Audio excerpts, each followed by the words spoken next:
트럼프 하원 의장 이거 무슨 소리입니까? 트럼프는 전직 대통령인데 뭔 하원 의장이라고 돼 있거든요. 일단 화면 좀 보겠습니다. 이게요. 미국 하원 의장 회의만 표결 결과 이렇게 나와 있거든요. 근데 미국 하원 의장은 뭐 의전 순위 넘버 3. 그러니까 미국의 대통령, 부통령 그다음입니다. 뭐 이렇게 알려진 굉장히 비중인 자리인데 회의만. 그러니까 한마디로 말씀드리면 의원들이 자른 거예요. 그냥 표를 통해서. 근데 여기 표를 보시면 찬성표, 반대표가 있는데 뭐가 이렇게 당이 민주당은 한쪽으로 갔는데 공화당은 8표가 찬성으로 왔어요. 그게 민주당하고 같은 선에 섰거든요. 그래서 결과적으로 찬성이 많아서 해임이 됐다는 건데 이거 윤경호 소장님 이게 일단 무슨 얘기인가 하고 저 8명 찬성이잖아요. 이거 무슨 의미를 갖는 겁니까? 이게 지금 무슨 일이 벌어진 겁니까? 미국에서 지금? 예, 미국의 하원 의장이 이번에 케빈 맥카시라는 저 주인공이 57대 하원 의장이더라고요. 예. 그다음에 지금의 미국 하원이 116대 하원이에요. 오. 그러니까 2년 단위로 선거를 예. 치르는 걸 기준으로 하면 그런데 역사상 처음이다. 저도 사실 처음 봤습니다. 제가 하원 의장이 해임된 게 미국 정치 역사상 처음으로 벌어진 일이다. 예, 그러니까 1910년에는 제안이 됐는데 부결이 됐고요. 오. 당시도 공화당 소속 하원 의장이었더라고요. 예. 그다음에 2015년에는 제안을 하려고 하니까 본인이 알아서 사임을 먼저 해버렸어요. 아 그러면은 그러니까 두 번의 경우는 비슷한 경우인데 한 번은 시도가 됐는데 불발이 된 거고 부결됐고. 한 번은 시도를 했는데 그 당사자가 스스로 물러났다는 그렇죠. 거네요. 표결을 하지 않고 그러니까 미국 대통령에 대한 탄핵도 비슷했죠. 닉슨은 스스로 사임을 했죠. 탄핵이 되지를 않았어요. 탄핵이 통과되지를 않았어요. 그냥 스스로 물러난 거죠. 왜냐하면 닉슨은 탄핵 통과가 될 것 같다고 본인이 예상을 했기 때문에 그만큼 결정적인 뭐 증거나 이런 것들로 코너에 몰렸기 때문이죠. 그러니까 미국 정치가 그래요. 제도가 이미 돼 있지만 그 제도가 실현되기 전에 타협과 내부의 마쿠 조정으로 이렇게 정치적으로 해결하는 거군요. 그거. 정리가 되는데 이번 경우는 이게 폭발을 해버린. 그 이거는 왜 이렇게 된 겁니까? 그럼? 자, 우선 가장 표면적인 이유는 미국은 연방 예산안이 회계연도가 매년 9월에 끝납니다. 예. 그다음에 10월부터 새로 시작이 돼요. 예. 그런데 민주당 대 공화당의 서로 줄다리기 때문에 미국 연방 예산안에 합의를 이루지 못했어요. 예. 그래서 아마 행정부 셧다운이라는 얘기를 우리 시청자들이 좀 들어보셨을 거예요. 얼마 전에 뭐 위기라고 그렇게 됐었거든요. 연방 예산안이 제대로 예. 집행이 안 되면 행정부 예. 중에 일정 부분은 돈 집행이 안 돼서 예. 업무를 예산이 없어지게 되는 쓸 수 있는 수행할 돈이? 수 없다 이랬는데 이 사태를 막으려고 이 하원 의장이 공화당 소속인데 예. 민주당 의원들과 현재 민주당은 소수당이거든요. 예. 저 의회 하원에서는 예.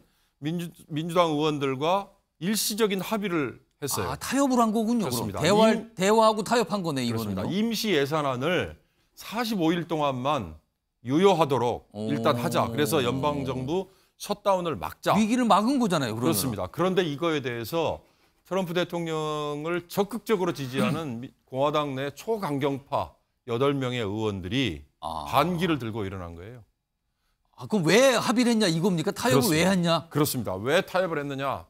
당신 민주당하고 한패가 아니냐라는 공격을 했는데 민주당 한패다. 그래갖고 굉장히 적대시한 거예요. 그럼 그렇습니다. 내부에서. 그런데 그 강경파 8명 중에 한 의원이 플로리다 소속의 어느 의원이 젊은 41살의 의원인데 예. 이 의원이 하원 의장 해임안을 발의를 했어요. 아, 타협에 한 거에 대한 불만을 갖고 해임하겠다고 발의를 한 거네요. 근데 이제 재밌는 게 미국 하원 의장은 지난 1월에 선출이 됐는데 예. 공화당 내에 의견 조율이 안 돼가지고 무려 예. 15번의 선거 끝에 이 케빈 맥카시라는 예. 의원이 하원 의장이 됐거든요. 그만큼 정통성도 없고 힘도 없었는데 이 당내 8명의 초강경파들이 민주당하고 손을 잡아버리니까 가결이 돼버린 거예요. 민주당은 왜 반대했느냐? 지금 공화당이 조 바이든 현 대통령에 대해서 예. 탄핵을 발의하겠다. 그래서 탄핵 사유에 해당이 되는지 조사를 하자는 거에 이 하원 의장이 동의를 했어요. 그러니까 민주당 의원은 민주당 또 불만인 거고. 그렇습니다. 그래서 이런 가결 사태가 생겨버렸습니다. 그러니까 결국에는 공화당 내 초강경파 8명이 해임을 찬성함으로써 해임이 관철이 돼버린 상황이었어요. 그렇습니다. 그런데 당내 왜 일부가. 트럼프 하원 의장이라는 얘기가 나왔느냐? 자, 이제 공석 상태인 하원 의장을 선출을 해야 되잖아요. 그런데 트럼프에게 당신이 대선 출마하지 말고 차라리 하원 의장 하는 게 어떠냐라는 얘기를 본인에게 한다라는 말을 트럼프가 했어요. 알겠습니다. 지금 관련 영상이 준비돼 있거든요. 이 영상을 보시면 전체적으로 지금 들으신 설명을 더 명확하게 이해하실 수 있습니다. 보시죠. Of the United States House of Representatives is hereby declared vacant. Will you resign? What's next? Congressman, will you resign? Will you resign? Chaos is Speaker McCarthy. Chaos is somebody who we cannot trust with their word. Unfortunately, 4% of our conference can join all the Democrats and dictate who can be the Republican Speaker in this House. A lot of people have been calling me about Speaker. All I can say is we'll do whatever is best for the country and for the Republican Party. Would you take the We have job? some great people. Would you take the job? We have some great people. 이준호 의원님. 트럼프 전 대통령이 하원 의장이요? 이걸 제안을 받았다고요, 지금요? 아니 지금 이제 하원 의장을 빨리 뽑아야 되잖아요. 그러니까 비었으니까. 그래서 지금 바로 이달 중순에 뽑습니다. 그런데 현재 적합한 인물이 별로 없어요. 지금 몇 사람이 거론되고 있습니다만은 지금 공화당 안에 뭐 간사나 원내총무 이런 사람들하고 위원장 중에 선임 위원장들 몇 사람 중에 트럼프와 가까운 사람들 몇 명이 한 4-5명이 거론이 되는데요. 마땅치가 않다는 거예요? 마땅치가 않고요. 그리고 어차피 이 사람들이 지금 이제 1년 정도 있으면 또 선거를 하잖아요. 예. 그런데 다음에 될 그 공화당 소속의 의원들 중에 하원 의장 감이 별로 없는 겁니다. 그러니까. 근데 미국은 하원 의원 재선율이 굉장히 높습니다. 90% 이상이거든요. 한 번 되면 계속 갈 수 있다는 한 번 거예요? 되면 뭐 6선, 7선, 10선, 뭐 15선 이렇게 가는 거거든요. 2년에 한 번씩이긴 하지만 몇십 년 된 의원들이 굉장히 많은데요. 그러니까 거의 다 지금 있는 하원 의원들이 거의 다 된다고 가정을 해도 하원 의장 할 만한 사람이 지금 없는 거예요. 근데 트럼프 대통령 좀 이상한 게요. 하원 의장은 대개 미국 현역 국회의원 아닙니까? 근데 트럼프 대통령 국회의원 아니잖아요. 그러니까 다음에 나와달라는 얘기죠. 다음에 나와달라는 얘기인데 이렇게 되면은 지금 하원도 나오고 뭐 대권도 나오고 하는 것은 안 되잖아요. 그러니까 이게 어떻게 보면은 약간의 음모적인 권유도 있어요. 그럼 대선에 못 나오게 하려고. 대선에 못 나오게 하려고 그러는 드산티스 뭐 플로리다 주지사가 지금 유력한 현격하게 차이는 나지만 2위 공화당 후보이기 때문에 그쪽의 분들이 또 이렇게 해서 생각하는 체 하면서 권유를 할 수도 있고 실제로 지금 하원 의장 감은 별로 안 보입니다.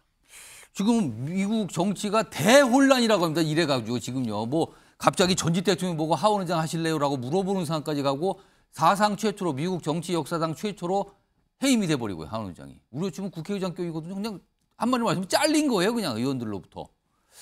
근데요.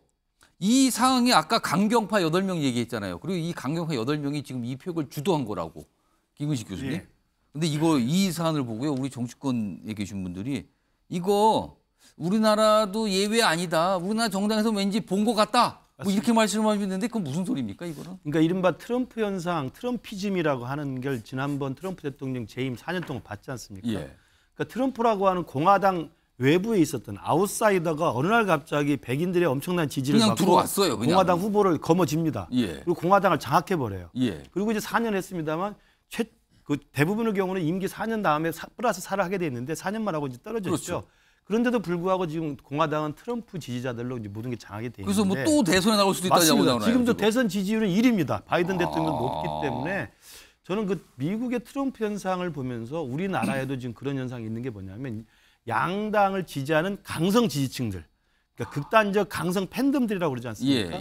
이 강성 지지층들이 각 정당을 포박해버리는 겁니다. 그러니까 정당 안에 다양한 의견들이 있고 정당의 생산적인 논의와 의사결정 과정을 거쳐야 되는데 이게 아니고 지금 미국의 공화당 트럼프를 지지하는 사람들이나 우리 한국에도 지금 민주당이 개딸이거나 아니면 우리 당으로 친다면 지금 우리는 정리를 어렵게 했습니다만 태극기 부대 같은 경우 이런 부분을 극단적 강경 세력들이 당을 장악해 들어가는 과정들이 쉽게 노출이 되는 거예요.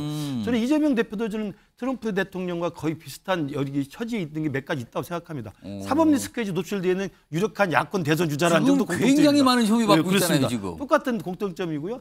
그다음에 사실은 민주당의 중앙정치 부대 출신이 아니고 성남에 있었던 성남시장 출신이 그렇죠. 일약 대선 후보가 됐다는 점도 아웃사이더가 정당을 아. 장악했다는 측면도 비슷한 측면이 있어요. 그때는 손가락 혁명군이라고 그래서 예, 그분들도 지지자들이 이재명 대표를 많이 이제 옹호를 했죠. 그렇기 때문에 지금 생기는 이 트럼프 현상, 그래서 결국은 그 트럼프를 지지하는 사람들이 그 대선 결과에 불복하면서 의사당 난입까지 하지 그렇습니다. 않았습니까? 그걸 또 트럼프 대통령은 막 그것도 소밀받고 있죠, 지시를 지금요? 했고요. 그럼요. 국기문란에 관한 거죠. 그래서 어. 그런 것들을 보면서 우리 대한민국 정치도 이제는 진보든 보수든 여든 야든 이런 소수의 극성 강성 지지층들에 의해서 휘둘리는 민주당이 되어서는 안 된다. 또 우리 당도 그렇기 때문에 탄핵의 강을 건너면서 수많은 고초를 겪었습니다. 그래서 민주당도 저 트럼프 현상의 저는 기괴한 꼴을 보면서 스스로 민주정당으로 거듭날 수 있는 계기가 됐으면 하는 바람을 갖고 있습니다. 초강경파 8명 그리고 공석이 된 하원 의장 자리에 트럼프 전 대통령한테 제안이 들어갔다. 미국 정치가 지금 어디로 가는 겁니까? 그렇게 오래된 민주주의 역사를 갖고 있는 상황인데 많은 나라들이 깜짝 놀라서 지금 보고 있는 사안입니다. 이 내용이.